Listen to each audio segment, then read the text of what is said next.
ಈ ಸೌಂದರ್ಯಕ್ಕೆ ನಿನ್ನ ಅನುರಾಗಕ್ಕೆ ನಾ ಸೋತು ಹೋದೆ ಅಂದೆ ಪ್ರೇಯಸಿ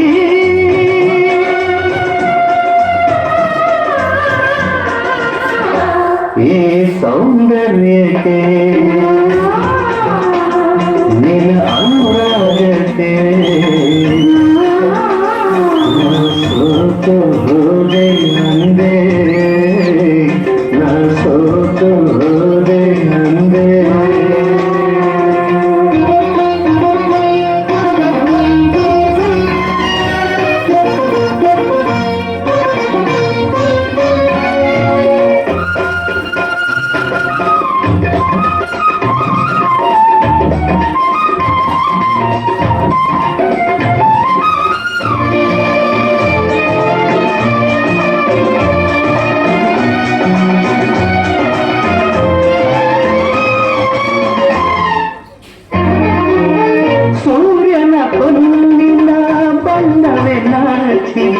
ಕರುವಿನ ಈ ಕಾಂತಿಗೆ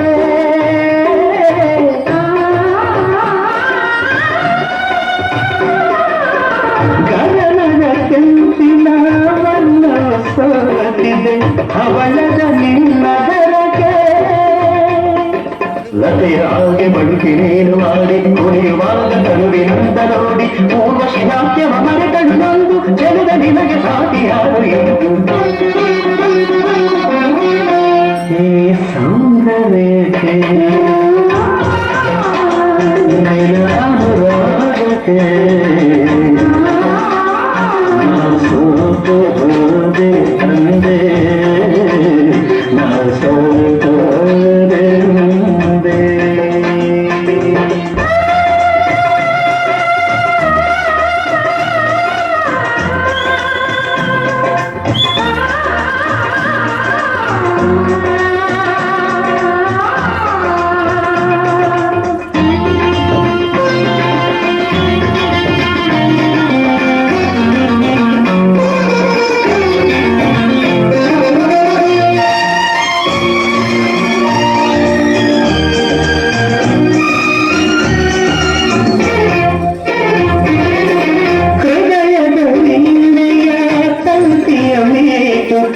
ನುಡಿಸಿದೆ ಹೊಸರಾಗ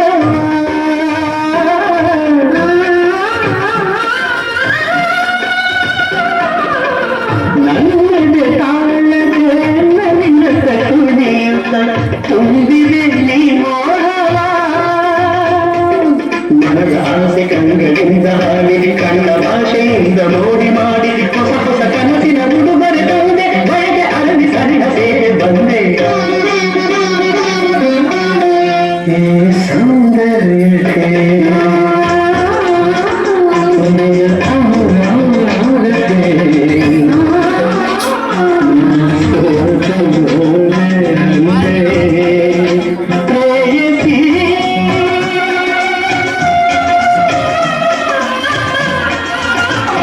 ಈ ಸೌಂದರ್ಯಕ್ಕೆ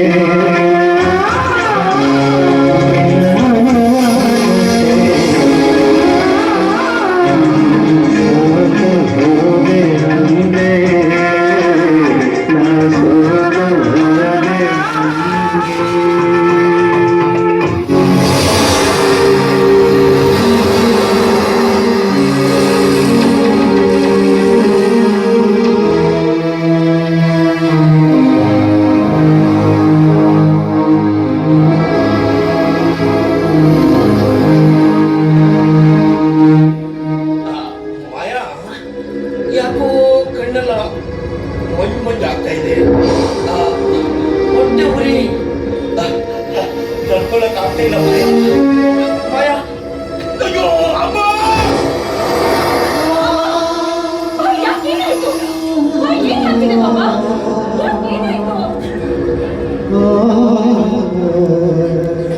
ಯಾಕೋ ಏನೋ ಗೊತ್ತಿಲ್ಲ ಮಾಯ. ಯಾವತ್ತೂ ಈ ತರ ನನಗೆ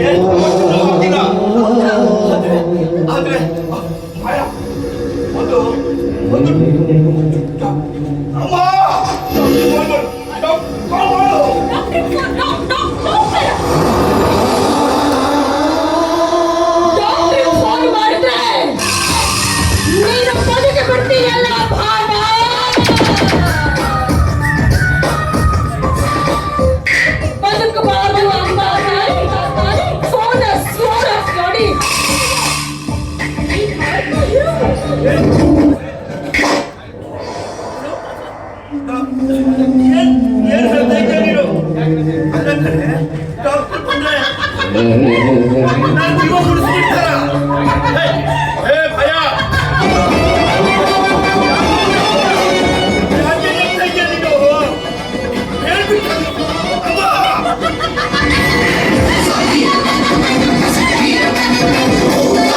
ಐದು ವರ್ಷ ಈ ನಗುವಿಗೋಸ್ಕರ 5 ವರ್ಷ ಕಾಯ್ತಾ ಇದ್ದೇನೆ. ವಿಷ ಹಾಕಿ ಸಾಯಿಸಿ ಕಹಗಳಿಸಿ ನಕ್ರೆ ಈ ನಗು ಆತನ ಸುಂದರ ಮಾತನ್ನು ಕೂಡ ಕೇಳಬೇಕು ಅಂತ ಇದಕ್ಕೋಸ್ಕರ ಕಾಯ್ತಾ ಇದ್ದೇನೆ.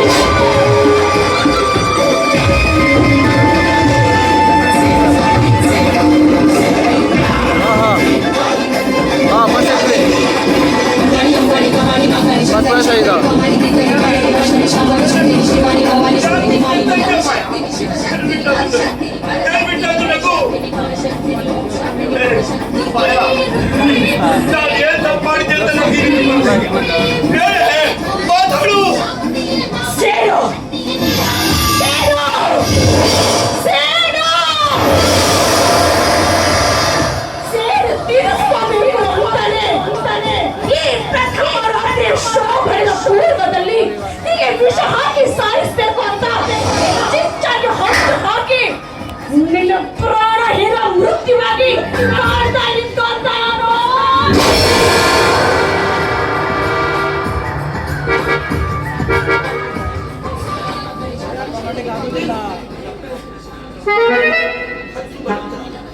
ಏನ್ ಹೇಳ್ತಿದ್ಯಮ್ಮ ಇದು?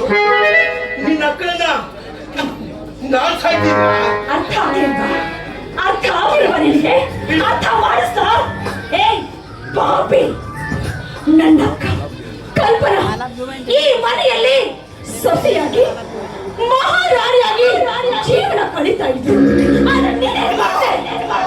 ನನ್ನ ಅಕ್ಕನಿಗೆ ಮಕ್ಕಳು ಆಗಿಲ್ಲ ಅನ್ನೋ ಒಂದೇ ಒಂದು ಕಾರಣಕ್ಕೋಸ್ಕರ ಅವಳು ಬಂಚೆ ಅಂತ ಹೀಯಾಳಿಸಿ ಹಿಂಸೆಯನ್ನು ಕೊಟ್ಟು ಬೆಂಕಿ ಹಚ್ಚಿ ನನ್ನ ಅಕ್ಕ ನರಳಿ ಸಾಯುವಂತೆ ಮಾಡ್ತೀಯೋ? ಅದಕ್ಕೆ ನನ್ನ ಅಕ್ಕ ಹೇಗೆ ನರಳಿ ಸತ್ತು ನೀನು ಕೂಡ ಹಾಗೆ ನರಳಿ ಸಾಯ್ಬೇಕು ಅಂತಾನೆ ಕಣೋ. ನಿನಗೆ ಹಾಲಲ್ಲಿ ವಿಷ ಹಾಕಿದ್ದು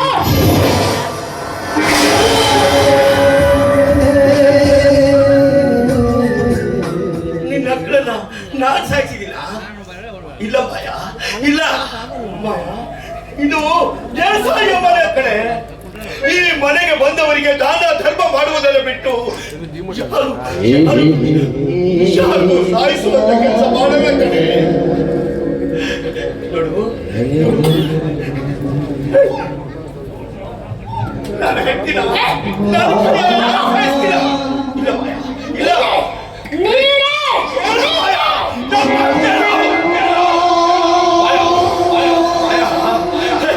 ಇದೇ ಪಾಪಿ ಕಣ್ಗಳಿಂದ ನನ್ನ ಹೆಂಡತಿ ಕಲ್ಪನಾಳ ಸಾವನ್ನ ನಾನು ಕಣ್ಣಾರೆ ನೋಡಿದ್ದೀನಿ ಮಾಯ, ಕಣ್ಣಾರೆ ನೋಡಿದ್ದೀನಿ.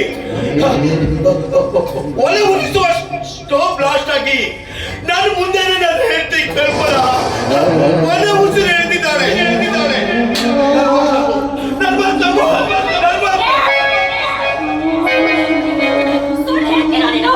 ನಿನ್ನ ಮಾತನ್ನು ನಂಬಬೇಕಾ?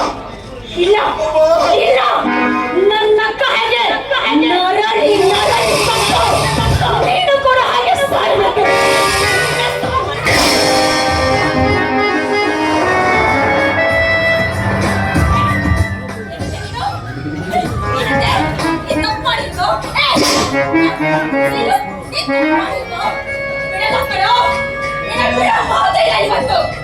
ನಿನ್ನ ಸಾವನ್ನ ನೋಡಿ ನನ್ನ ಅಕ್ಕ ಸಂತೋಷ ಪಡಬೇಕು, ನನ್ನ ಅಕ್ಕ ಖುಷಿ ಪಡಬೇಕು.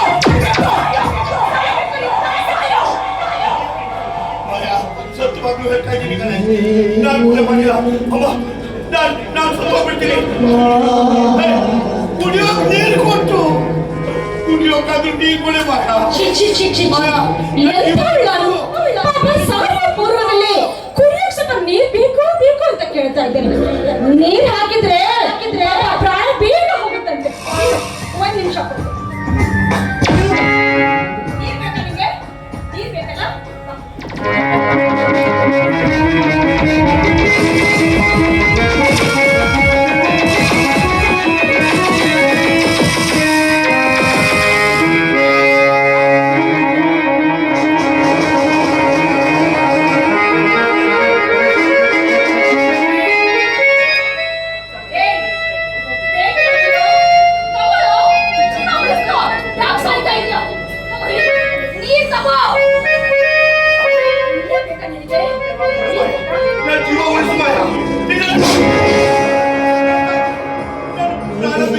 ನೀರು ಕೊಡು ಕೊಡು.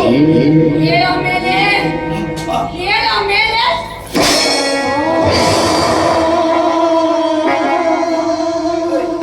ಏನಂತೆ? ಈಗ ನಾನು ಜೀವ-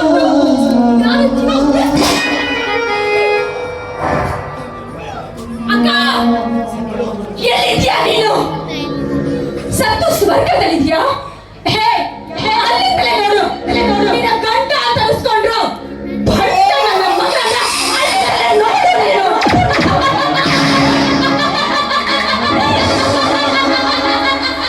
ನೀನು ಸಾಯುವಾಗ ಇವ್ರು ಹೇಗೆ ಚಿತ್ರ ಹಿಂಸೆ ಕೊಟ್ಟಲ್ಲ, ನಾನು ಕೂಡ ಹಾಗೆ ಚಿತ್ರ ಹಿಂಸೆ ಕೊಡ್ತಾ ಇದ್ದೀನಿ. ನೋಡಿ ಆತ್ಮಕ್ಕೆ ಶಾಂತಿ ಸಿಗಲಿ. ನಿನ್ನ ಅಪ್ಪನ ಸಾವಿಗೆ ನಾನು ಕಾಣಲ್ಲ. ನನ್ಗೆ ಯಾಕೆ ಈ ರೀತಿ ಚಿತ್ರ ಹಿಂಸೆ ಕೊಡ್ತಾ ಇದೀಯಾ? ನನ್ನನ್ನು ಮುಗಿಸು ಬಾಯ, ನನ್ನನ್ನು ಮುಗಿಸು. ನಾನು ಬದುಕುಳಿಯಲ್ಲ, ನಾನು ಬದುಕಲ್ಲ. ನೀನು ಕಾಲಿಗೆ ಬೇಕಾದ್ರು. ನಾನು ಮುಗಿಸು ಬಾಯ, ಜೀವ ಮುಗಿಸು.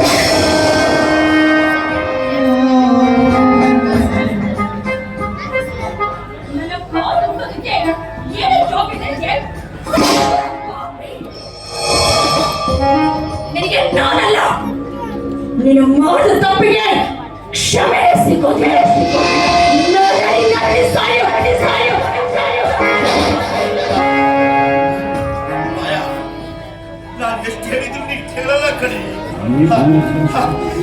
ಈಗ ನೀನು ಕೇಳುವ ಪರಿಸ್ಥಿತಿಯೂ ಇಲ್ಲ. ಮಾಯ, ನಾನು ಇನ್ನು ಹೆಚ್ಚು ಕಾಲ ಬದುಕಲ್ಲ. ಸರ್ವೇಶ್ ಏನು ಮಾಡಿದ್ರು ಬರ್ಬೋದು ನಾನು. ಏನಾಯ್ತು ಸರ್ ನಿಮಗೆ? ಏನಾಯ್ತು? ಏನಾಯ್ತು ಸರ್? ಬಾಯಿಂದ ರಕ್ತ ಬರ್ತಾ ಇದೆ ಸರ್. ಏನಾಯ್ತು ಸರ್ ನಿಮಗೆ? ನಾನು ಮದುವೆ ಮಾಡಿಕೊಂಡು ಬಂದ ಮಾಯಾ ಈ ಮನೆಗೆ ಜ್ಯೋತಿಯಾಗಿ ಬಂದಿಲ್ಲ ಕಣೋ.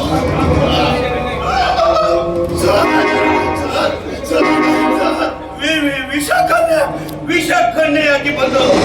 ವಿಷಕನ್ನೆಯಾಗಿ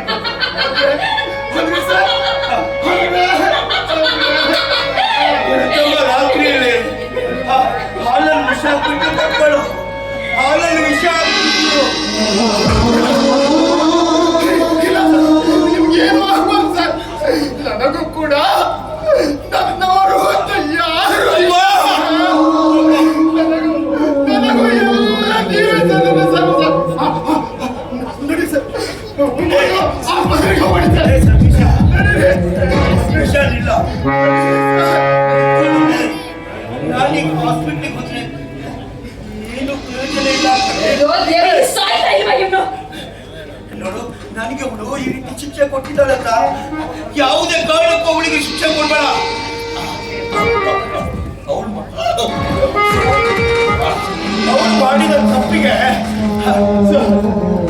ಅವಳೇ ಶಿಕ್ಷೆ ಅನುಭವಿಸ್ತಾಳೆ. ರಮೇಶ್, ನನ್ನ ಮಾತು ನೆರವೇರಿಸ್ಕೊಡು. ಪ್ರಾಣ ಬೇಕಾದ್ರೂ ಕೇಳ್ಸ, ಪ್ರಾಣ ಉಳಿಬೇಕು. ಇದು ದೇಸಾಯಿಯ ಮನೆ ಕಣೋ. ಈ ಮನೆ ಯಾವತ್ತೂ ಕತ್ತಬಾರ್ದು ಕಣೋ. ಈ ಮನೆ ಕತ್ತಬೇಕು ಅಂತಂದ್ರೆ ನೀನು ಈ ಮಾಯಾಳ ಕೈ ಹಿಡಿದು ಈ ಮನೆ ಜ್ಯೋತಿ ಬೆಳಗ್ಬೇಕು ಕಣೋ. ನನ್ನ ಆಸೆ ನೆರವೇರಿಸ್ಕೊಡ್ತೀಯಾ?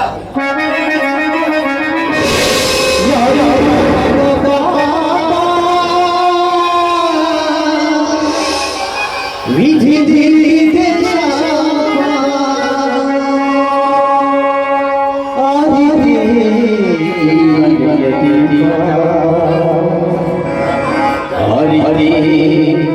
ಈ ಮನೆಯ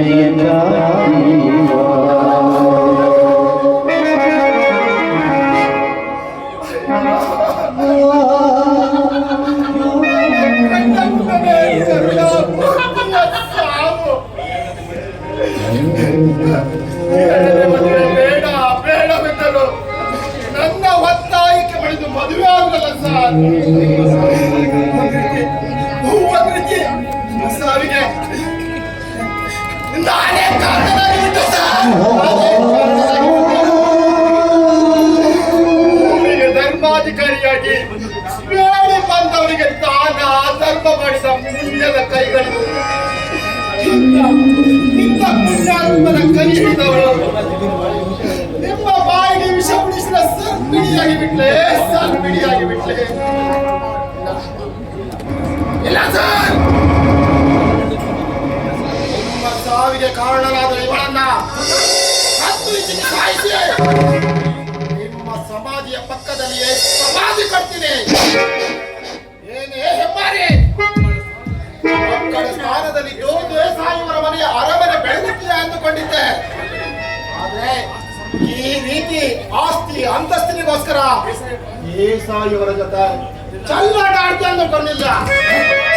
ಏನೋ ಮೊದಲ ರಾತ್ರಿಯಲ್ಲಿ ಪ್ರೀತಿಯಿಂದ ಪ್ರೇಮದಿಂದ ಸರಸದಿ ಸಲ್ಲಾಪದಿ ಸುಖದ ಸೋಪಾನದಲ್ಲಿ ತೇಲಾಡ್ತೀರಾ ಅಂದುಕೊಂಡಿದ್ದೆ. ಆದ್ರೆ ಗಂಡನಿಗೆ ವಿಷ ಸೇರಿಸಿ ಯಮಲೋಕಕ್ಕೆ ಕಳಿಸಿದ ಭಾರತದ ಮೊದಲ ಕಡೆ ನೀನು. ಇನ್ನೊಂದವಳಿಗೆ ಭಾರತ ರತ್ನ ಪ್ರಶಸ್ತಿ ಕೊಟ್ಟು ಗೌರವಿಸಬೇಕು. ನೀನೊಂದು ಹೆಣ್ಣ, ಈ ಹೆಣ್ಣು ಕುಲಕ್ಕೆ ಹೆಮ್ಮಾರೆ.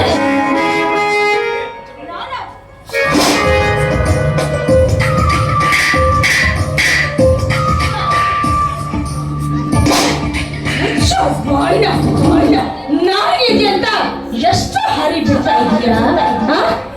ನನ್ನನ್ನು ಹೆಮ್ಮಾರಿ ಅಂತ ಇದೆಯಾ? ಈ ದೇಸಾಯಿ ಹಾಗೆ ಎಲ್ರು ತಿಂದು ಬೆಳೆದ್ರು ಈ ಮನೆಯ ನಾಯಿ ಕಡೋನೇನೋ ನಾಯಿ.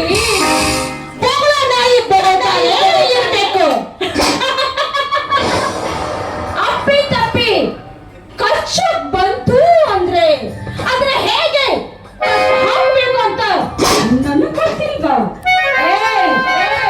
ಈ ದೇಸಾಯಿಯವರ ಹೊರಗಿನ ಮುಖ ಮಾತ್ರ ನೋಡ್ತೀರಾ ನೀವು, ಆದ್ರೆ ಒಳ ಮುಖದಲ್ಲಿ ಅದೆಷ್ಟು ಹೆಣ್ಣು ಮಕ್ಕಳ ಚಿತ್ರ ಹಿಂಸೆ ಕೊಟ್ಟು ನನ್ನ ಮಕ್ಕಳನ್ನ ನರಳಿ ಸಾಯುವಂತ ಮಾಡಿದ್ರ ಈ ಪಾಪಿ ಈ ಸತ್ಯವನ್ನ ಅರಿದಂತ ನೀವು. ಅದಕ್ಕೋಸ್ಕರನೇ ಆ ಪಾಪಿಗೆ ತಕ್ಕ ಶಿಕ್ಷೆ ಮಾಡ್ಬೇಕಂತ ಮಾಡಿದ್ದು. ಉತ್ಸರ ಮಾತು ಬೇಕಾಗಿಲ್ಲ. ಈ ವಿಷಯ ಕಂಡು ಕೇಳಿದ ಹಾಗೆ ಬಾಯಿ ಬಿಸ್ಕೊಂಡು ಇಲ್ಲೇ ಬಿದ್ದಿದ್ರೆ ನಿನಗೂ ಕ್ಷೇಮ, ನನಗೂ ಕ್ಷೇಮ. ಅದನ್ನ ಬಿಟ್ಕೊಂಡು ಜಾಸ್ತಿ ಬಾಲ ಬಿಚ್ಚಿ ಹಾರಾಡಿದೆ ಅಂದ್ರೆ ಮಗನೇ ಬಾಲ ಕಟ್ ಮಾಡಿ ಎಲ್ಲಿ ಮುಟ್ಟಿಸ್ಬೇಕು, ಎಲ್ಲಿ ತಟ್ಟಿಸ್ಬೇಕು, ತಟ್ಟಿಸದೆ ಹೋದ್ರೆ ನನ್ನ ಹೆಸರು ಮಾಯಾವಿ ಮಾಯಾಂಗಿರಿ ವಿಷಕಾರುವ ಮಾಯಾವಿ.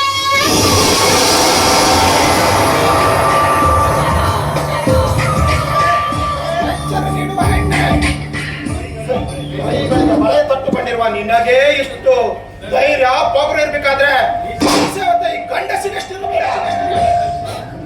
ಈ ನಿಜ ಚರಿತ್ರೆಯನ್ನ ಈ ಸಮಾಜದ ಮುಂದೆ ಇಟ್ಟು ಅದೇ ಜನರಿಂದ ನಿನ್ನ ಕೊಂದು ವಾದ ಮಾಡ್ತೇನೆ. ನಿನ್ನಂತವಳು ಈ ದೇವತೆಗಳಂತ ಅರಮನೆಯಲ್ಲಿ ಬದುಕಿರಬಾರದು. ನಿನ್ನಂತ ದುಷ್ಟಶಕ್ತಿ ಈ ಅರಮನೆಯಲ್ಲಿ ಇರಬಾರದು.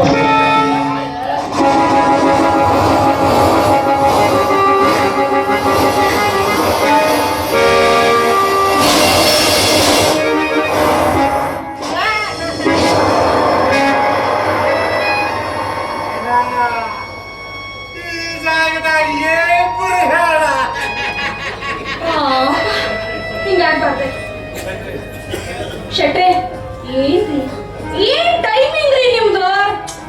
ಸ್ವಲ್ಪ ರಿಲ್ಯಾಕ್ಸ್ ಆಗ್ಬೇಕು. ಟೈಮಿಂಗು ಅಂದ್ರೆ ನಿಮ್ದು ನೋಡಿ. ಸರಿಯಾದ ಸಮಯಕ್ಕೆ ಬಂದು ನನ್ನ ಪ್ರಾಣನೂ ಕಾಪಾಡಿದ್ರಿ. ಪಾಪ ಇನ್ನು ಪ್ರಾಣನೂ ಚಿಕ್ಕಪ್ಪನ ಮಹಿಮೆ.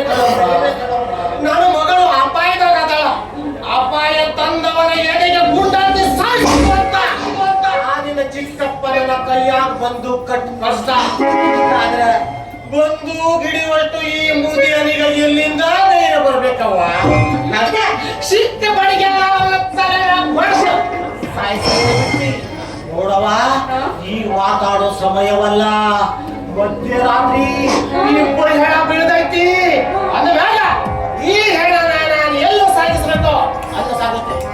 ವಿಚಾರ ಮಾಡ್ಬೇಕು. ಹೋಗವ್ವ, ಎಲ್ಲ ನಾನು ಆಯ್ತು ಶೆಟ್ರೆ, ನನ್ ಚಿಕ್ಕಪ್ಪ ಇರುವಾಗ ಹೆದ್ರೋ ಮಾತ ಇಲ್ಲ. ಬಡ ಭಿಕಾರಿ ನನ್ನನ್ನೇ ಒಂದು ಗದಿ ಕಾಣಿಸ್ತೀನಿ ಅಂತವನು